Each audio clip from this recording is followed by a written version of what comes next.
So, hi, hello guys! So, today, bago muna yan, how are you? How was your day? Me, as usual, okay lang. Ganun talagang life. So, today, I'm going to do a review about Sunsun HD Foundation in a shade of beige. Yun. Ang ganda ng lalagyan nila, no? Nabili ko to for 205 sa HBC na store in Robinsons, Tacloban. So, nakalagay dito sa box niya, Sunsun HD High Definition Foundation Vitamins A, C, and E, SPF 30. So, excellent coverage for skin imperfections, formulated with vitamins A, C, E, and SPF 30 for a healthier and naturally radiant skin. Oil-free liquid foundation blends superbly with any color cosmetics for a picture-perfect look. So, parang naka-photoshop ka pala nito. Caution: do not stay too longer under the sun even while using a product with sunscreen. Keep out of reach of children for external use only. Yung net weight niya is 30 ml. So, ganito yung box niya. Pag-open nyo, matte naman dito sa sa loob, pero purple pa rin. At ito yung lalagyanan niya. Marami na ding YouTuber yung gumawa ng review nito, pero gusto ko rin itong i-try. So, yeah. So, tumitingin ako dito kasi may malaking mirror dito. If nakita nyo yung haul ko dati, na-open ko to doon, pinakita ko to doon. Tapos, pag-open ko noon, may dito parang nasayang yung product. So, yeah, let's start. Shake ko muna siya. Shake, shake. Shake it up. So, first maglagay muna ako ng, sa face ko pala naglagay na ako ng moisturizer, then naglagay na rin ako ng eyebrow. So, maglagay muna ako ng primer. Guys, maganda to, lalo na if you're a beginner. Of course, we all know na medyo pricey yung mga primer, lalo na kung mga branded talaga. Ito maganda to sa mga beginners. And ako din, ginagamit ko pa kahit may anak ko yung may bili na baby skin for half side lang muna tayo lalagay ko sa T-zone kasi yung skin ko from dry to combination depende kasi sa panahon. Maganda to kasi parang matte finish talaga, tapos parang powdery, tapos smooth talaga yung skin mo. Lagyan ako ng lip balm. So, makikita natin, may mga imperfections talaga ko ito. Mga scars. Yung iba dyan kasi, parang, yung matawag mo.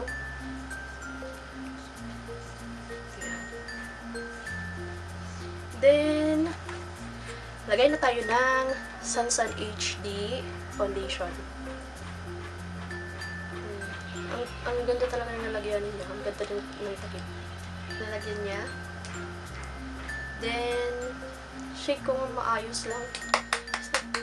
Medyo natagalan itong nakatambay lang siya sa lalagyan. Ganyan. Then, lagay tayo sa pump.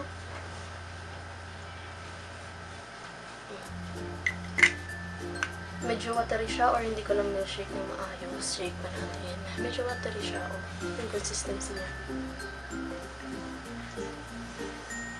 Anyways, I'll put this on my face na.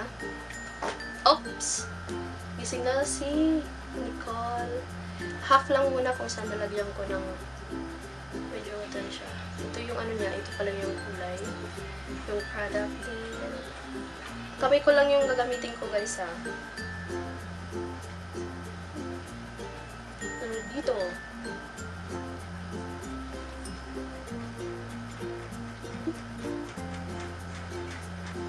Sa liig. May pagkaamoy coconut kaunti. Hindi ko pa describe yung amoy niya.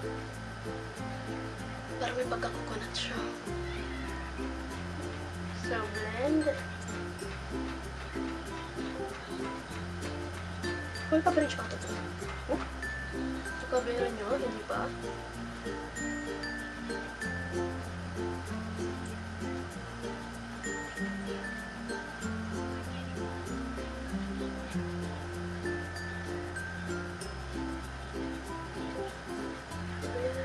medyo okay lang naman, mabilis siyang i-blend sa face. Dahan-dahan, baka mabura yung pinaghirapang kilay. Woo! Woo! Asa dyan? Medyo blend pa natin ng maayos. Usually kasi I use, beauty blender. Hindi ako masyado sponge blender. Hindi naman talaga yung beauty blender. Kasi sa BOYS ko na yun. Hindi ako usually gumagamit ng brush kasi wala ko sa kasabihang pag pinaghirapan. Charot! Alam ko na. Basta yun.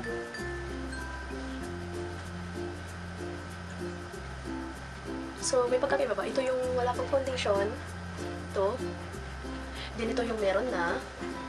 First application pa lang yan.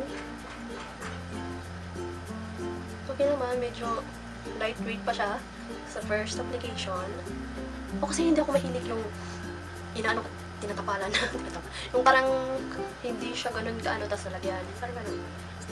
Okay na kasi ako kahit first application, but anyways, since this is a review, try natin ng isa pang application. Then isa pa. Isa kasi pag papadami. So, ilagay natin yan. Pili ko na damihan ko na. Ito. Pili ko na dami. Ito na gusto ko. Spread. My gosh. Parang kapal hindi obvious. Mapapa-obvious ka dito. Dito kasi may ako dito. Birthmark. Hindi ko nakapil na ba?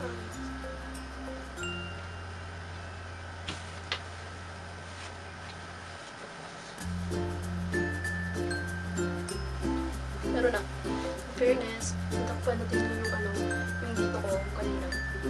Scars. Pero parang naligat siya sa face. Kaba naman. Huwag ka naman maayos guys. Ano yun?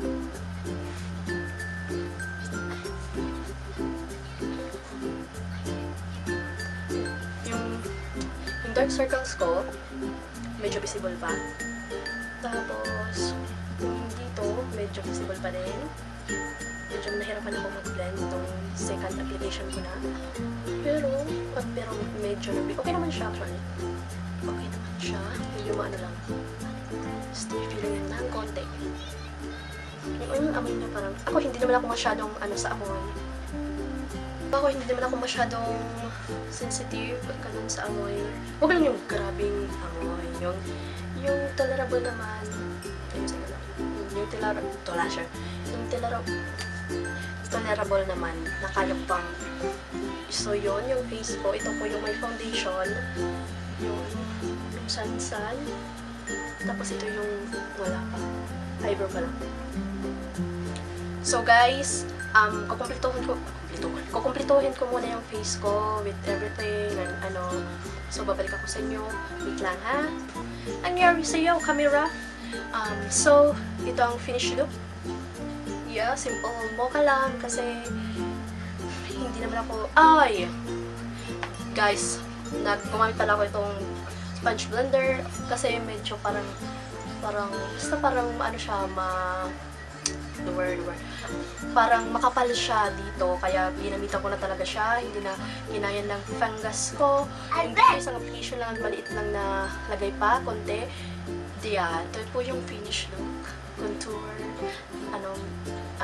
eyeshadow konti, then eyeliner, then lipstick. Yeah, guess what? April, today's April 21, so it's my it's your birthday. It's my birthday. Thank you sa mga nag-greet sa akin, sa Facebook, and my other social media. Please follow me. And we'll see kung hanggang ilang oras to magtatagal sa pesta ko. Time check.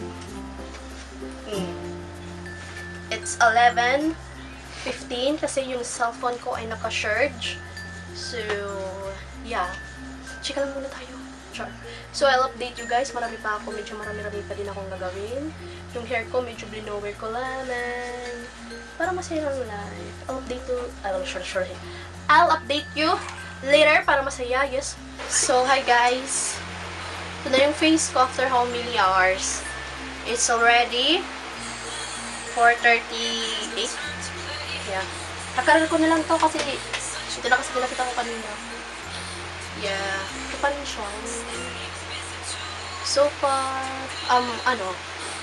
may dry, kasi yung skin ko, dry to combination, di ba? So, may part of may area sa face ko na mukhang nagpatchy-patchy siya. And, yung mas na-emphasize yung yung mga blackheads, whiteheads around this area sa nose. So, yun, hindi pa na ako nag-oil, wala pa akong oil up or kasi nga dry to yung skin ko. Pero yun nga lang, ito ako tumitingin kasi may malaking mirror and tagpalit na din ako ng damit kasi nga medyo mainit. Sorry if may narinig kayo something parang kasi naka-open na din yung electric fan namin and naglalaro si Nicole ng tab niya. So, yun, anak. 1, 2, 3, 4 hours nang dumaan. So, yeah. We'll see you later. So, hi guys. Medyo bibilisan ko. It's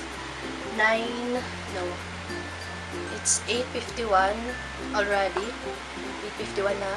So, something came up, so bilisan ko na lang muna. So, ito pala yung last say ko. Slate ko na dito.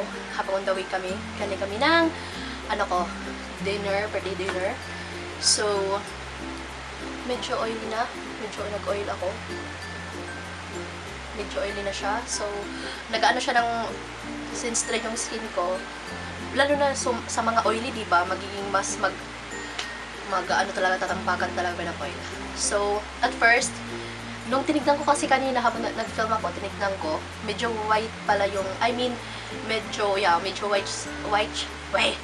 yung foundation sa face ko, but nagsiset naman siya, so na-blend siya sa skin ko, so okay naman. Tapos, malakas makapag-flawless sa face. Kaso obvious lang talaga na may fondant kayo sa face. If yung Sunsun Foundation, this one, obvious talaga. Maganda siyang mapa-flawless pero obvious. Obvious talaga na may nag-foundation kayo. Not so natural looking. Parang ganun. Sa second application ko, medyo nahirapan akong i-blend yung dito na part, diba nakita nyo? Kasi nagkapal siya. So, I use the sponge blender para mas mablend ang maayos. Or I think, if brush blend, okay din naman, mapapadali. Then, the smell, medyo na-turn off ako konti. Kasi, amoy chemical na may pagka-coconut siya.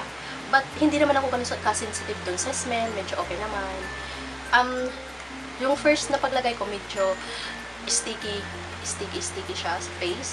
But, nung nilagyan ko na ng loose powder, naging okay din naman. Medyo lightweight nga siya eh. Kahit papano.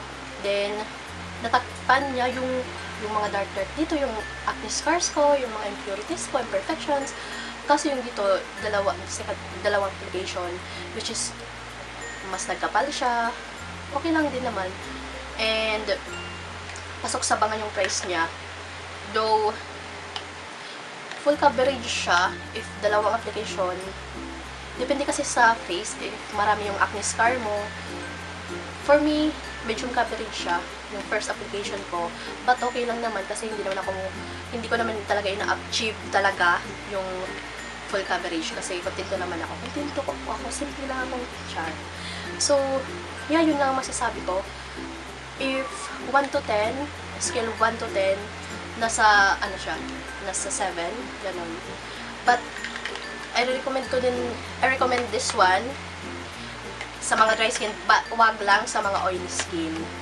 Yeah, kasi mag-oil up ka talaga nito, mag-oil up. Ako nga dry nag-oil up ako. So, yun lang po ang review ko about this Sunsun HD Foundation at sana nag-enjoy po kayo. Hope na nakatulong ako. And, follow me on my other social media. If you have any suggestions, questions, comment down below. And thank you so much. That's all for today. Thank you. Bye-bye.